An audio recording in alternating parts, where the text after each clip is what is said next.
Welcome back to Qore Conversations. It's Sean and Todd once again. Todd, how are you? Doing great. Super excited to be here.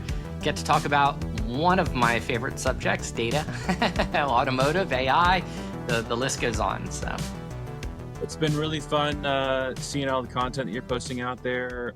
See that you're part of an AI study group out there. Your activity is unparalleled around these topics.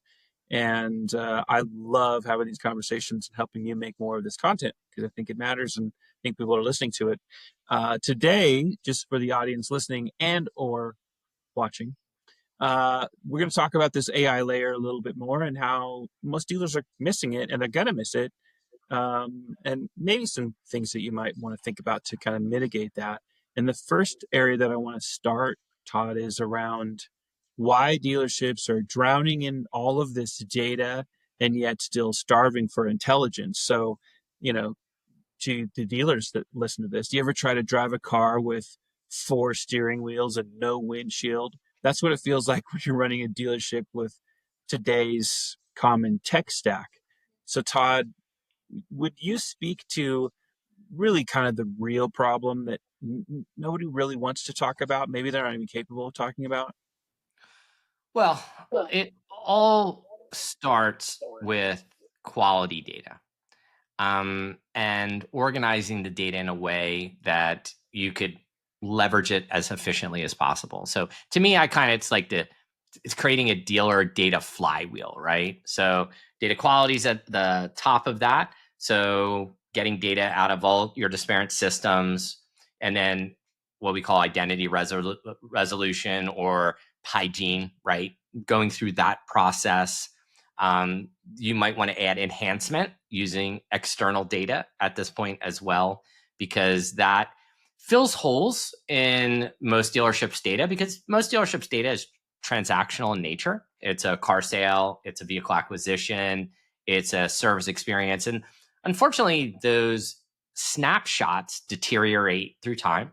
So you kind of have to fill in some additional data points as you go. And then obviously, there's activation, automation, feedback loop, and it always goes back to quality of the data inside. And I think building this flywheel is the main thing that has to be accomplished in automotive retail today. I see, and I don't know about you, but I see a flurry of these new AI tools, which super cool.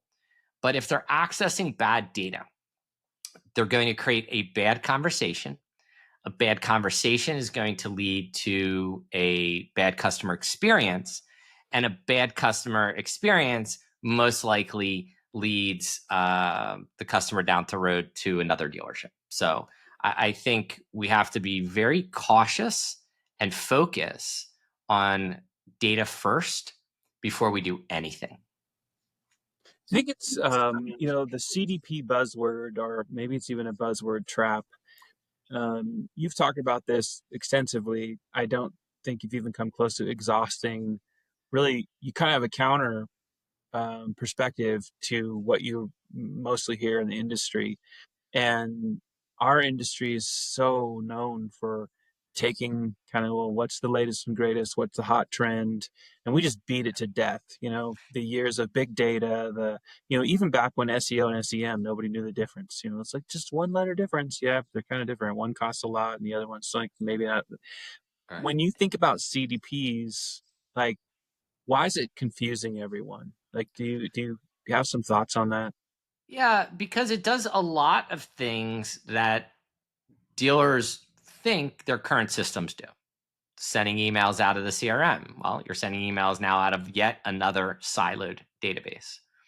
Activating your customer base.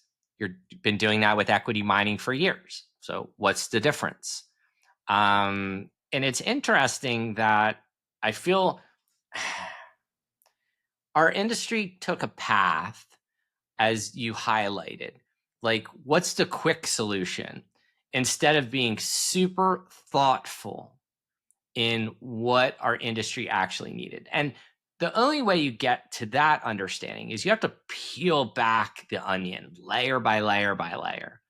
And what's rooted in all of that is data quality, data normalization, data enhancement. And the CDP is really not built for that. It's built just as another activation layer. And look, as you said, if everyone's following the path, I'm the grunge rocker of 1990, whatever, with Nirvana. I'm the absolute opposite.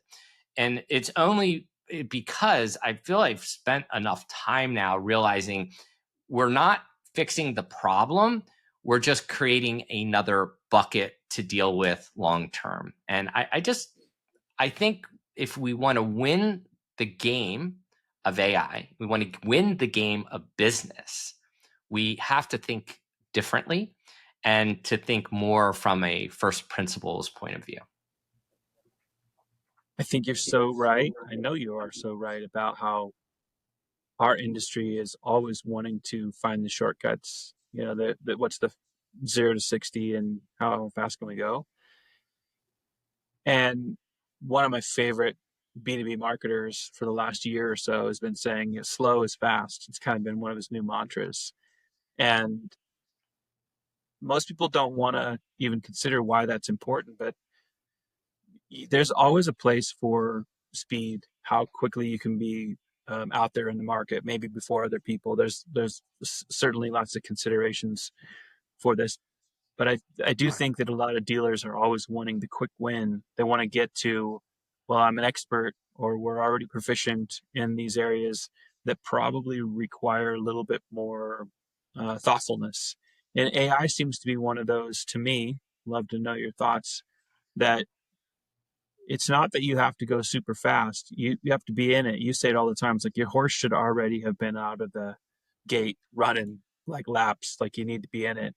But at the same time, there is something to be said for, okay, so you're running, but maybe making sure that you have the right pace so that you, like to your point, that you do things differently and you do them the right way now, because the way dealers are doing business today should be quite a bit different than it has been for all the previous decades because of all of the things that you talk about all the time, right? Clean Yeah. versus dirty data and what you're trying to do with it, and now what AI brings to the table. If you don't fix all those things, you literally compound the mess. You just make it worse. Yeah. It's that saying to me, like, activity does not equal progress, right? And when you think about that, just because you're doing something doesn't equate that you're actually moving forward. And sometimes you have to stop. And that's saying, you know, slow is fast, fast is slow. It's actually a Naval SEAL saying, where they look at it as slow and controlled process is better than a fast and reckless process, is really what that equates. That's the underlying meaning behind that. And a lot of times in our industry, we run in 30-day increments and cycles, and it's very fast and it's loosely controlled. And this is why we've had data problems forever. And it has affected business. And dealers have overcompensated by throwing more money at marketing or throwing more people at problems instead of pausing and dissecting the actual underlying issues. And I think that is what will change the most successful dealers from the ones that will not win this new race with AI. Mm. Yeah, I think you shared an example with me about the stat of over 33,000 dead customers and it found in a CDP. Yeah. They thought Yeah. their data was all tight and clean. Yeah, it was actually a data lake, so I won't blame the CDP on this. Data. Yeah, it was actually in a data lake. And interesting that you bring that up. I just actually got off the phone with another group that has spent a fortune, has a data team, which is super cool, building a data lake. And from experience, I find these lakes quickly turn into swamps. Dealers are not prepared to be data experts, hire data scientists, data analysts, engineering. understanding how to optimize these systems. We've seen dealers using Snowflake. If I hear one more dealer saying they're going to switch to Snowflake, I literally will jump out of my 2-story or when I'm a 3-story window right now, because it drives me absolutely bonkers, because these are very expensive systems and you don't realize how expensive they are until you're just deeply embedded to them, because they're all pay for activity. So, and dealers hate that. Dealers like to control expense. All these spun up systems are uncontrolled expenses. So it's something to really think about. And I've yet to see a high performing data lake in any automotive instant that was successful. I haven't yet. Now, maybe there's one out there or two, but to me, that's statistical odds that I don't want to play. And I think the important side is you have to think about it. What is a dealership good at? Selling cars, servicing cars. What they need then is help around the data side of the business. And I mean, that's why I started Qore. Like, I see all the same problems. Every group I've ever talked to has the exact same underlying problem: data. And you hear frustrations from dealers on a weekly basis, right? I mean, It's daily in my DMs on LinkedIn. Like, I'll get the questions at 11:37 at night. I got one last night on Sunday night. And the only reason I mentioned this, it was at 11:37, like asking me a question like what they should do.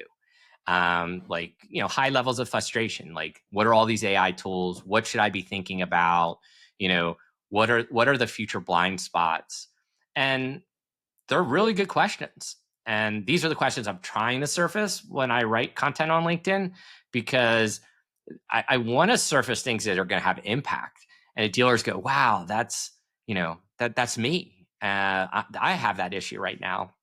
And to help them kind of think differently to navigate through these challenges, because it's a very fast moving space. I was on a call earlier today, and it's like, we'll stand up, let's say, a model, right, that'll do analysis of certain dealership data. And 3 months from now, they'll release a new model that made our previous model completely irrelevant. So the work that was done on the previous one is just, you might as well just scrap it, because these systems are gaining intelligence at a whole new level. So this is why I wrote about this recently, where I think the new world, have you ever played with Granola yet? It's like a add-on tool to like your Zoom call, like where you can take your notes and it records everything and then it systematizes it for you. It's really cool. It's called Granola. But I love the entrepreneurs are very smart guys. Their data structure and how they built around their AI brain allows any new successive model to be plugged into it without altering the subtext core of how the system actually operates. I think this is this infrastructure that, and dealers are not going to think and do this. This is a whole nother business. I mean, this is like from being from Earth to like Venus, like really far disparate like things. And no CDP is going to do this. So I look at our world right now as dealers need a data partner, dealers need truth, and dealers need a workable plan to take them from my data is a disaster to my data is organized to my data is ready now to power thinking. And to me, that's that system of intelligence workflow. Shameless plug on your behalf, but to the dealers watching and or listening, Todd just kind of gave you kind of like what's the alternative or what's the answer if CDP isn't the answer. You do need a really strong data partner, and not just any. You need one that actually doesn't have any bias, that is kind of more of an, I don't know that maybe is a better word than agnostic, but somebody who will not approach it with bias, that really will help you with making sure the organization and the cleanliness and all of those things. And then you need to partner with people who have the capabilities to help you in this modern era. Like it makes no sense to go put all the stuff into a CDP or have the data lake when there is so much. It's so easy, like you said, for it to turn into a swamp. And that cleanliness and that hygiene on the front end, again, it's something that's been talked about for years in automotive, but it's like lip service instead of action. and it's critical to dealers whether they're going to have success in the future or not. And I think some of them, I think it's kind of the point of this, even this podcast episode, is a lot of dealers are going to miss it. And will they be able to recover? Yeah, but to what extent? I think that's a really big question that dealers should be asking themselves. I want to take your thinking now into like what QoreAI is really building. You are, um, I hate the term serial entrepreneur, but you are a very ambitious business leader and a startup guy, passionate about the industry, been in it for a long time. And like we've mentioned before, but I always think it's important for people to be reminded from a credentials perspective, you spent time operating a store in retail. You know the retail side of the game, and you've literally watched the entire growth and trajectory of technology from early days of internet, beginning of internet, to now beginning of AI. But I don't always think that you spend enough time telling people kind of exactly like what is core AI? What's the difference? And I don't think there's anything wrong with helping people understand, well, what are the capabilities? Because you say it, you don't like no more dashboards. And that isn't what you're doing. You didn't go out to say like, I want to build more dashboards. You wanted to build a brain for the dealership. This, I remember you talking about operating system and all of that. That's where I want you to share now is like, just tell people kind of what core AI really is and isn't, just a little of the contrast of kind of what you're up to. Yeah, that's great. Thank you for that. I look at it as we're not another tool. We're a layer that connects everything together inside the dealership from a data first perspective. So that means syncing DMS data, CRM data, any application data, as well as website data, inventory data.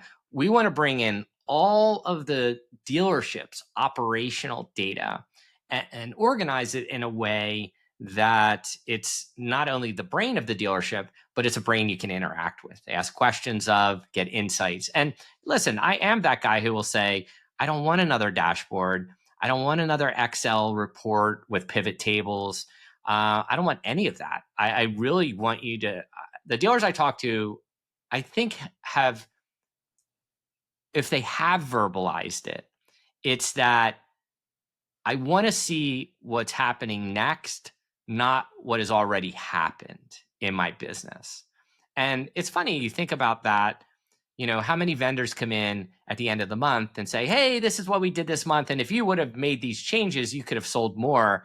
And it's just like, that's Monday morning quarterbacking, right? Everyone is accurate on, Sunday's game on Monday morning. And it's a little different when you can start to predict what's going to happen on Sunday, on Saturday, or Friday, or Thursday. And I think with what we're building, by connecting all of this data, the intelligence we're going to learn and understand because of it is going to be transformative for our industry. But more importantly, it'll allow us to depend much less on dashboards and reports and more on, I just want to ask questions of my data and have it help me do what I'm already trying to do, or stop me before a problem actually becomes a problem. You know, this makes me think of the Moneyball approach and sabermetrics in baseball, and obviously analytics all over sports. And your reference of the Monday morning quarterback, kind of the hindsight's always 2020. At least most of the time it is.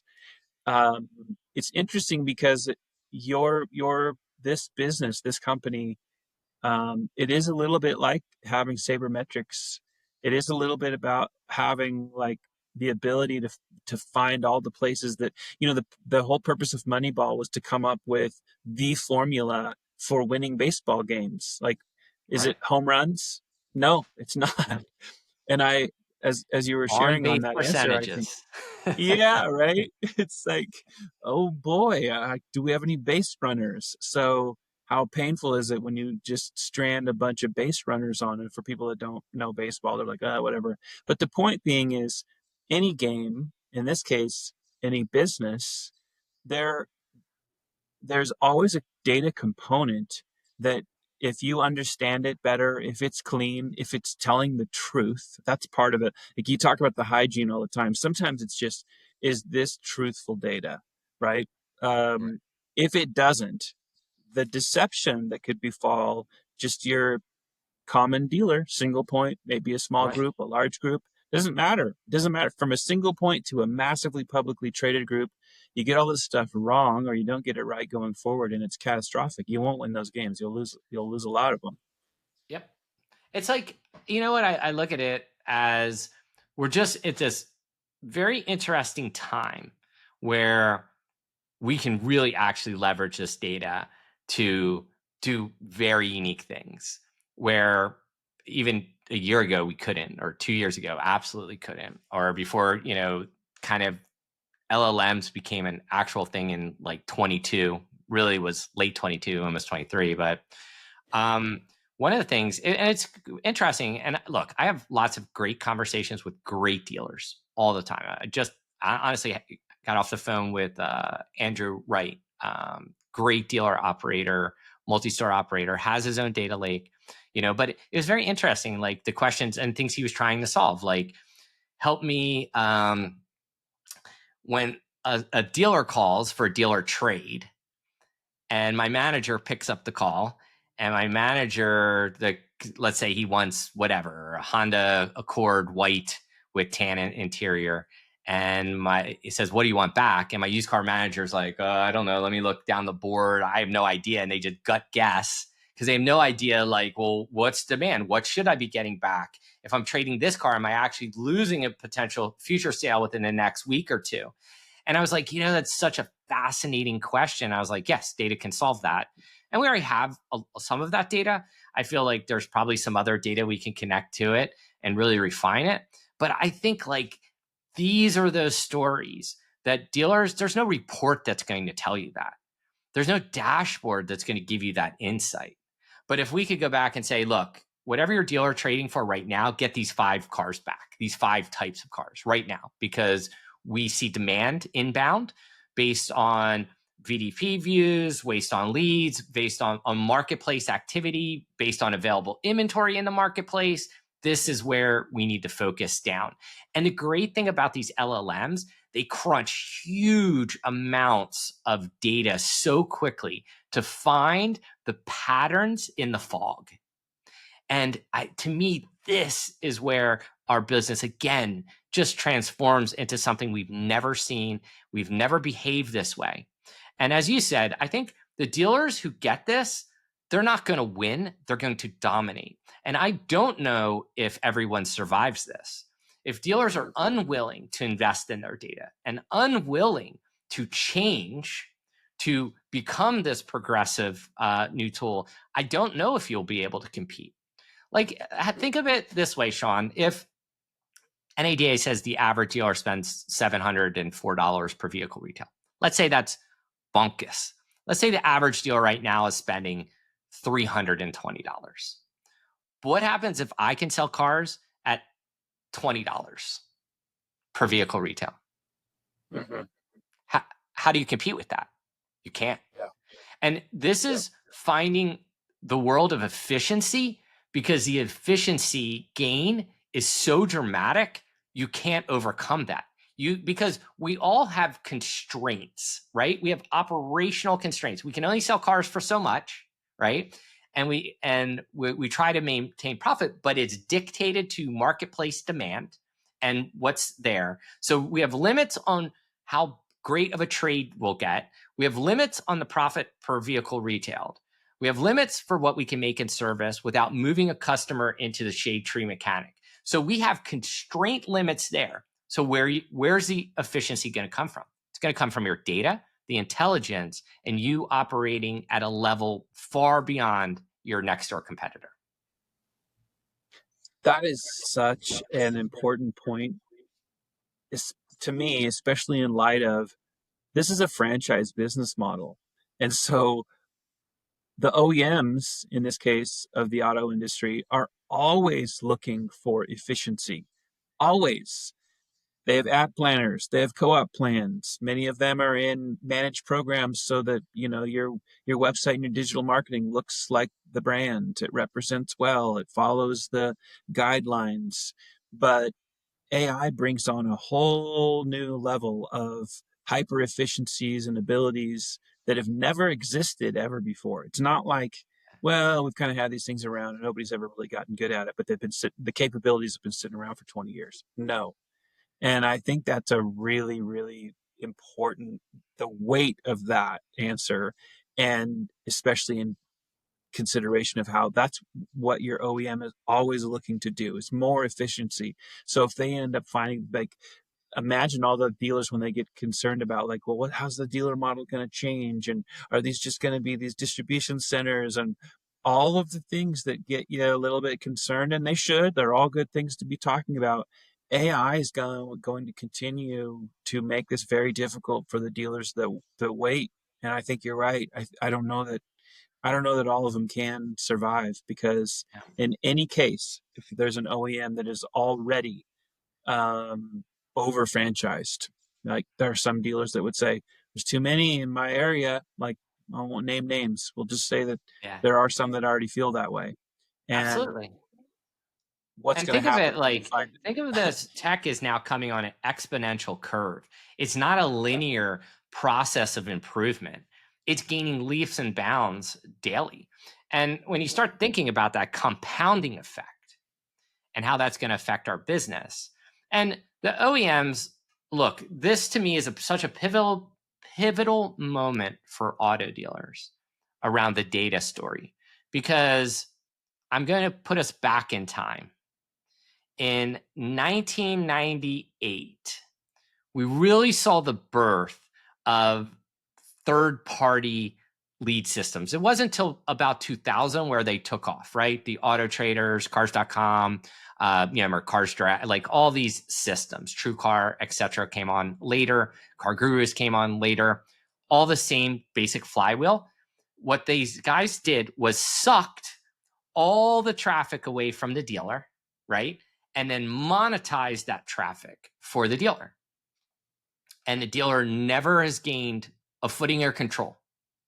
Again, a dealer's individual website performs at a infantilely small level compared to a third-party aggregator site. Not even close. So with data, if the dealer does not pay attention, the OEM is going to suck that data up and turn the dealer into a puppet. it. That's yeah, Because like, the OEM has the exclamation point resources on and that. money to do Yeah, this. yeah. And they also have enough big business like structure to execute this. Now, the dealer, how do you compete with that? If all your data is being sucked out and up into systems that aren't yours or inside of your control, then what's going to happen to you as the dealer? Do you survive? Do you become you're part of the puppet regime? I don't. This is why I'm so adamant and how am I writing to say, listen, get your data house in order now. It's more important than fixing your BDC. It's more important than hiring a sales manager. It's more important than picking any vendor. All that doesn't matter unless you get your data right. Hmm. Yeah. I mean, yep. I think you've been calling that shot for a while, and I think you'll continue to be doing it. It's one of those things that I think, because the topic isn't as appealing to people, or maybe they don't truly grasp it. Uh, um, uh, I think potential effect, good or bad. They want other. It's one of those kind of things. Like, I'd rather somebody else deal with it. Like, I need somebody that can deal with this part, because I don't want to have to deal with it. And yet, it literally needs to be front and center. I want to get your thoughts here on. Let's talk a little future. Like, you're already kind of speaking to this even in this episode, where the future is not going to look anything like the past, and that's really where the opportunity is. That's kind of what you're saying. Yep. Most dealers are focused on things that are broken today, to our point, but oftentimes that is not in consideration of, well, what's going on with your data? What could happen if you build this flywheel that, makes next quarter look a whole lot smarter, maybe infinitely smarter. And so I want to get your thoughts, get you talking a little bit about that data flywheel. You mentioned it kind of at the top of the segment. I'd love for you to talk a little bit more about that. I know Yeah, it and starts look, with this begins that journey of compounding effects where, we're not just linearly growing things. You can start to actually compound results on top of one another. And that's one of the greatest pieces about being able to leverage some of this new tech. Things I really see coming, though, is what I call the sixth department inside automotive retail, and that will be around data monetization. Now, let me break that down. To me, data monetization is whether it's all the data being streamed in, new, used, finance data, service data, all of it. I believe there's a point where a dealer, once they have that data, it will not only be beneficial to them, they'll be able to also make additional revenue against that data. And case in point, like, let's look at something like, how about an easy one? Insurance. So when a customer buys a car, at that moment, they need to update their insurance. And in most states, you have time, right? You have a week or whatever till you have to get your policy, get that new car on it. But it's usually always covered, unless some states have a spot, you need the spot insurance or whatever it is. But super interesting to me, what happens if, a dealer may not want to sell insurance directly for whatever reason, but insurance companies will pay to be introduced to that customer. The dealer could do a warm handoff, get $25, $50 for every customer. Because at that point, it's the insurance company's opportunity to not only get that auto policy, but then bundle that customer with, if they own recreation vehicles, if they own a house, all of that insurance can be bundled, and it's very, very profitable from an insurance standpoint. So to me, there's very unique ways that if dealers have their data organized, they can hook up with other systems and ultimately turn what may start as a cost center organizationally into a very profitable center for the business long term. So, dealers, if you're paying attention, the future's not going to be decided by who has the best website. It's going to be by who's making the best decisions. This is very data every day, by the way, in every department. And this is why it all kind of swings back to data and getting all of that right. So, Todd, if you're speaking directly to the dealers out there and they're wondering, like, what should I do? Maybe even this week, what should I do to stop playing defense and start building that flywheel? Yep. First thing to me is you run a data like health check. You want to do an analysis of what you have, where it's at, where's your data being transported, and to who, because you need to see what's under the hood. It's the same when you appraise a car. You go out, you open the doors, you look under the hood, you check the tires, right? You look at the brakes, you take a quick drive around the block, or you should. If you're one of those guys who doesn't drive the car, I always would get on my managers who didn't. I was like, you got to drive the car. You just want to see how it performs. So to me, you don't need another tool yet. What you need is this, to think about it as, how do I get to a point where I have my data organized? I can create a layer of intelligence that actually makes decision-making easier. And I think if you approach it from that aspect, it changes how you perceive data organizationally. And I think, again, this is what I keep writing about. This is what our conversations are always about, because this is the most important thing at this time. Because without data, AI does not work very well. Can it work on limited data? Sure. Will it hallucinate and give you bad answers? Absolutely. Do you want that to happen when it's customer facing? Definitely not. So this is an opportunity right now, this week. Check your data health. How many dupes in there? How many people are still driving those cars? How many people are deceased in your list? What percentage of your customer profiles do you have name, email, phone number? When was the last time you checked all their home addresses? And case in point, I keep getting mailers from this group that's 4 hours away from me. I've never owned a BMW. I will not say who they are, but now think about a 4-up first class postage. That's over $1. And so they've spent $2 in the last 2 months sending me stuff already, which is absolute a waste. I've never owned a BMW. I'm not a BMW candidate. I'm not in market for a BMW.